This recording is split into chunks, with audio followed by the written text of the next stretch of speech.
Page number है 137। An observer 1.5 metre tall is 28 metre away from a chimney. तो देखिए सबसे पहले मैं यहाँ पे आपको एक डायग्राम दिखाता हूँ जो एनसीईआरटी बुक में आपका बना हुआ है, लेकिन अभी मैं इस डायग्राम पे काम नहीं कराऊंगा। मैं आपको वो वाला डायग्राम बनाऊंगा जो आपको एग्जाम में बनाने में आसानी हो। अभी मैं केवल इस डायग्राम से आपको क्वेश्चन को समझा देता हूं, फिर मैं अभी आपको अपने आप से बना के दिखाऊंगा। देखिए 1.5 मीटर क्या है, एक ऑब्जर्वर है। ऑब्जर्वर कौन है? जो देखता है। तो यहाँ पे एक लड़की है ऑब्जर्वर, जिसकी लेंथ कितनी दे रखी है? ये 1 यहां से यहां तक कितनी रखी है? 1.5 मीटर इस लड़की ले रखी है। 28.5 मीटर अवे अ चिमनी। ये चिमनी है। चिमनी हम जानते हैं जहां पे कोई मिल वगैरह फैक्ट्री वगैरह होती है वहां पे चिमनी लगाई जाती है। चिमनी का काम होता है कि जितना भी हमारा जो गैस का मटेरियल हो, धुआं हो, वो दूर ऊंचाई तक ही निकल जाए। अगर चिमनी नहीं लगाएंगे तो वो धुआं जो होगा वो नीचे ही रहेगा और नीचे आके फिर हम लोगों को पॉल्यूशन क्रिएट करेगा। तो चिमनी इसलिए ऊंचाई की बनाई जाती है ताकि वो जो जितना भी धुआं है वो ऊपर ऊपर निकल जाए। तो यहाँ पे चिमनी लगी हुई है। चिमनी ये हो गई आपकी, और इससे ये कितने मीटर अवे जो लड़की है वो यहाँ से, ये लड़की की लेंथ कितनी हो गई आपकी? 1.5 मीटर, और ये इससे कितनी दूर पे खड़ी हुई है? 28.5 meter. The angle of elevation of the top of the chimney from the eye. देखिए आई का मतलब है कि यहां से, ये आई है और ये पैर होते हैं, तो हमारे को यहां से बात आई से, और वैसे भी हम नेचुरली बातें नहीं भी कहता तो हम देखते तो आंखों से ही है, तो हमें यहीं से एंगल बनाना है किसका? चिमनी के टॉप का। और नीचे से ऊपर देखना क्या कहलाता है आपका? एलिवेशन। कितना एंगल से देखा जा रहा है? 45 डिग्री पे। तो आपसे इसकी क्या पूछ रहा है? यहाँ पे हाइट आपको निकालनी है। लेकिन मैंने अभी जैसे कहा कि अगर आप एग्जाम में इस तरह की ड्राइंग करेंगे तो बच्चों आपका टाइम कितना वेस्ट हो जाएगा। लेकिन अब आपको कैसे डायग्राम बनाना है उसके हिसाब से मैं आपको इस क्वेश्चन को फिर से डायग्राम बना के दिखाता हूं। तो देखिए यहाँ पे अब आपको डायग्राम पहले बनाना है।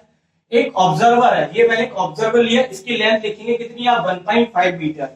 फिर एक चिमनी ली हमने, चिमनी हमने इससे बड़ी होगी ऑब्जर्वर से, तो एक चिमनी हो गई। ये ऑब्जर्वर चिमनी से कितनी डिस्टेंस पर है आपकी? 28.5 मीटर की डिस्टेंस पे खड़ी है। अब यहाँ पे जो ऑब्जर्वर है उसकी आंखों से एंगल टॉप का, तो अभी आपने देखा था लड़की की आंख, यानी कि आंख यहाँ से टॉप का एंगल कितना बनता है आपका? 45 डिग्री। 45 डिग्री बनाने के लिए यहाँ से एक हॉरिजॉन्टल लाइन ड्रॉ करेंगे और ये आपका कितना एंगल हो गया? 45 डिग्री।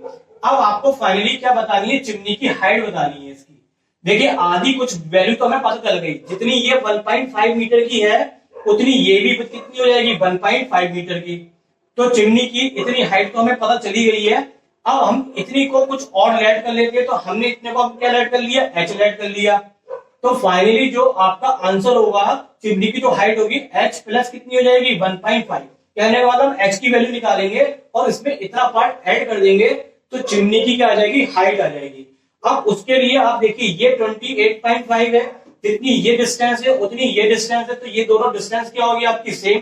उससे पहले नाम लिख देते हैं, नाम कोई भी लिख दीजिए, कोई मैटर नहीं करता। तो नाम कर देते हैं, ए बी हमारा ऑब्जर्वर हो गया, और सी ई पूरी क्या हो गई हमारी? सी ई पूरी हमारी क्या हो गई? चिमनी हो गई। ये 28.5 है तो ये भी कितनी हो गई? 28.5। अब देखिए हमारा मकसद है कि हम सिर्फ क्या निकाले? एच निकाले। एच कैसे निकलेगा? इस ट्रायंगल से, ये राइट एंगल ट्रायंगल बनना है, इस ट्रायंगल में हमें ये बेस पता चल गया, एच हमें पता कर लेते हैं।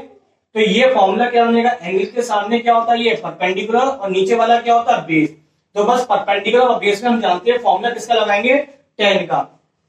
तो ये फॉर्मूले भी लिख देते हैं यहाँ पे। तो tan का हमने फॉर्मूला लगाया, परपेंडिकुलर अपॉन बेस। तो सबसे पहले हम यहाँ पे ट्रायंगल को सेलेक्ट करेंगे। ट्रायंगल का नाम क्या आ गया आपका? ट्रायंगल का नाम किसी भी ऑर्डर में लिख दिए, ADE। तो ये आपका क्या हो गया? ट्रायंगल AD हो गया। इसमें फॉर्मूला लगाया हमने, tan थीटा बराबर कितना? Perpendicular upon base. परपेंडिकुलर कितना है बच्चों आपका? परपेंडिकुलर को पहले हमने नाम लिख दिया, पहले DE परपेंडिकुलर है, और बेस कितना हो गया? AD। अब इनकी वैल्यू लगाते हैं हम। tan 45 की वैल्यू आप टेबल से देख ही लेंगे। tan 45 की वैल्यू टेबल में कितनी है आपकी? 1। तो यहाँ पे टेबल में tan 45 की वैल्यू 1 है, तो हमने tan 45 की 1 लिख दिया। DE कितना हमारे पास? ये हाइट थी h, और AD कितना है? 28.5। तो बस हमने इसको क्रॉस मल्टीप्लाई करेंगे तो h की वैल्यू आ गई 28.5। बट आपसे क्या पूछा गया था? Height of the chimney. तो हाइट ऑफ द चिमनी कितनी होगी? h प्लस h तो यहां तक हो गई, और उसमें ये पार्ट और ऐड कर देंगे तो यहां से क्या निकल के आ जाएगी, height of the chimney. Height of the chimney को लिखने के लिए आप लिख सकते हैं CD प्लस कितना DE।